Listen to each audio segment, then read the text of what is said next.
It's all about priorities. What's important to you? What's important to me? What's important to us? Is it honor? Is it fame? Is it money? Or are they things of a spiritual nature, things of an eternal nature that matter to us? So let me tell you about someone whose priorities were otherworldly.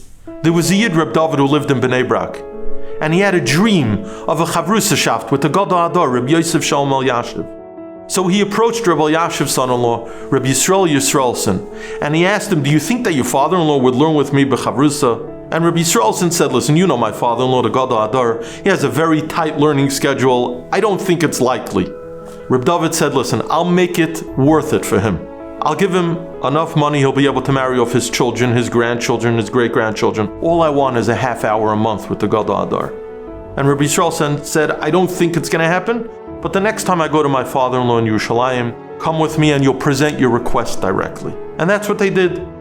The next time Reb Yisraelson went to Reb Elyashiv's home in Mea She'arim, Reb David accompanied him. And they entered the portals of the Gadol Ador, and there he was, immersed in his Gemara. And Reb David approached and gently asked the Gadol Ador, would the Rav agree to learn with me? A half hour a month. It would be a tremendous chus. And Reb Elyashiv, in his own edel, gentle way, politely declined. And at that point, Reb David pulled a check out of his pocket and he slid it across the table.